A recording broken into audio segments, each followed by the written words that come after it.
Bună ziua, stimați telespectatori! Ne aflăm din nou în cadrul emisiunii O Altă Viață, iar astăzi ne aflăm la o altitudine de 1300-1500 de metri, undeva în localitatea Braz, județul Suceava. Ne îndreptăm astăzi spre casa domnului Niga Ion, un om care a ales să fie mai aproape de Dumnezeu.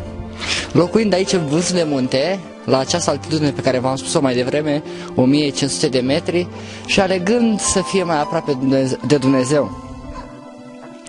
Aici are o fermă de care are grijă și aici locuiește zi de zi ducându-și viața. În ciuda bătrânețelor, în ciuda vârstei și a problemelor de sănătate pe care le are domnul Niga Ion, vom afla astăzi o poveste uluitoare în care acest om încearcă să fie mai aproape de Dumnezeu.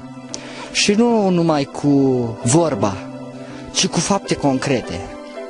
Vom afla astăzi o poveste uluitoare și aș vrea să fiți alături de noi în cadrul emisiunii O Altă Viață, pentru că această viață poate schimba și mentalitatea altor oameni din jur.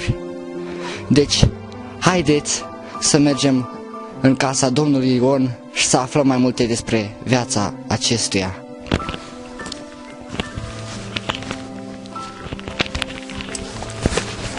Deci ne îndreptăm spre casa domnului Niga Ion. Vă vom arăta cu un zoom cam unde trebuie să ajungem. Și acolo, cam în vârf de munte, se află domnul Niga Ion. Aceea este căsuța lui, acolo locuiește și acolo își duce viața de peste 20 de ani. Aici a locuit tot timpul. Deci haideți să mergem și să aflăm mai multe.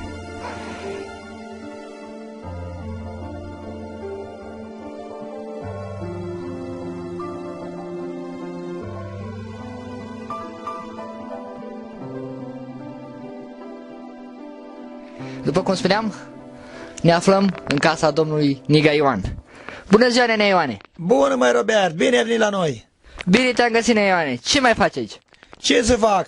Nu de mult am intrat în casă, mi-au dus pe lume o oiță, un mialușel, am fost și am făcut curat la vite, am dat fân, aștept să treacă să li dau fân pentru sară. Bun, să luăm de la început.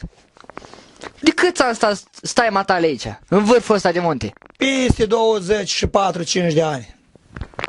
Și cum e să stați aici în vârf de munte? Cum ați început totul? E ceva frumos. Prima dată am început-o aici, am stat la cabanuța unde am crescut mare la tatăl meu. Dar de lipsa nevoilor de bani și dragostea de Domnul Iisus Hristos, stau în vârf de munte, că sunt mult mai aproape de Domnul Dumnezeu. Puteți să ne povestiți o lecuțică cum, din ce an ați început să fiți aici mai pe vârf de munte? Cum ați început toată... Ba da, îți spun amâia, măi, puiule.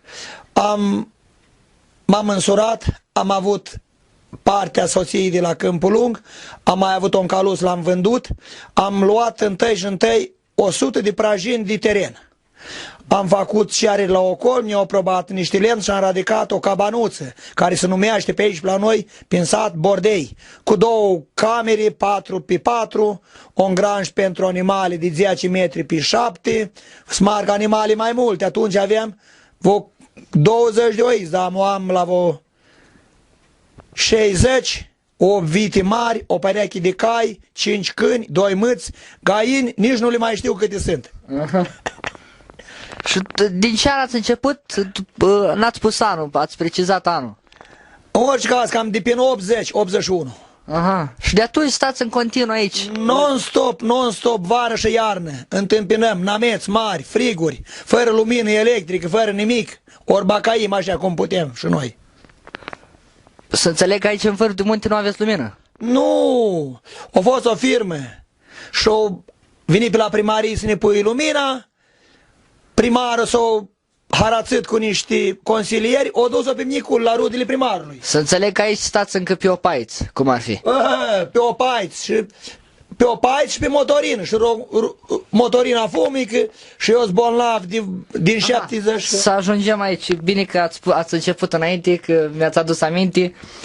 Știu că aveți o problemă de sănătate. Despre ce este vorba? Racu, mai băiate, m-am palit în 77 toamna la grădiniță la Frumosul. Te încuiam un tavan, mi-au cazut niște maltărăochi, mi-au făcut dislipire de retină. Am mers la Iași, pe Tataraș la neurochirurgie, am fost operat de 4 ori, 2 de dislipire la ochiul stâng, 2 la ochiul drept. Am stat câte de 21 de zile mort după fiecare operație la pat. Au căutat oameni de bună credință de mine, care pe o seamă îi cunosc și pe o serie nici în ziua de azi nici nu i-am văzut și nici nu-i pot cunoaște. Să înțeleg că vedeți acum foarte puțin.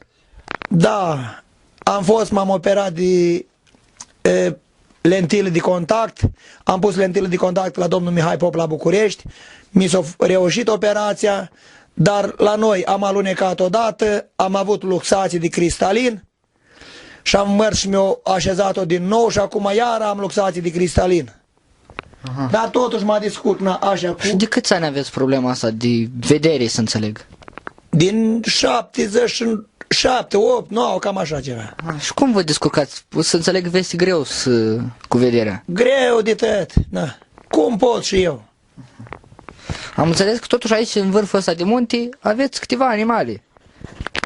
Am aproape la 60 de oi, 5 vaci cu lapte, un taur care-i printre vaci și 2 junele. Și cum vă descurcați cu atâtea animale? Că știm că aici, în vârf de munte, e greu. Și o pareate de cai. Aha, să înțeleg că e greu aici. Vara e mult de muncă, e de cosăt, e treabă, sunt multe oi, de mulți. Cum vă descurcați așa? Plătim oameni, na. Plătim oameni cu lapte, cu brânză, cu carne. Oamenii sunt nacajiți amul la noi. Oamenii vin primăvara la pași, mai nenion, dăm omnel, dăm oncaș, dăm lapte, dau la oameni de bună credință, oamenii vin, mă ajută la cosăt, mă ajută la făcut fânul, la garduri. Când am cumpărat, am 25, peste 25 de hectare de pământ, cu unii cosesc și unii pasc animalele. Nu era un par, nu nimic, l-am îngrădit tot. Am desfăcut șprangă, cum am găsit când era pus furniculară, am desfăcut și am făcut garduri tot în picioare, animale la mine vara am singuri, mai băiate. Cum umblă animalele singuri?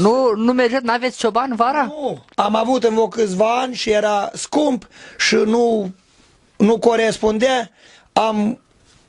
Am crescut niște câini buni, se duc în jur la oile mele cu 3 ore pe zi, la vreo 40, 50, poate și chiar și 100 de hectare. Măr până la observator la Bârlog, până în iasa parte aici, până la un om moș, care până la morminte, unii sunt niște morminte frumoase, de pe timpul războiului, scrii pe cruci că sunt morți de origine nemțească, chineză, niște cruci frumoase, până pe acolo mărgoile și apoi la amiaz vin oile la bordei, că eu opresc vreo 15-20 de mialușele și apoi oile când vin, le mulgeam, am 3 câini nazdravani care îmi cu dânsele, nu se bagă nimic sau să piardă oai pentru nimic în lume, nici noi singuri nu știm nimic, numai lucrarea lui Bunul Dumnezeu Sfântul.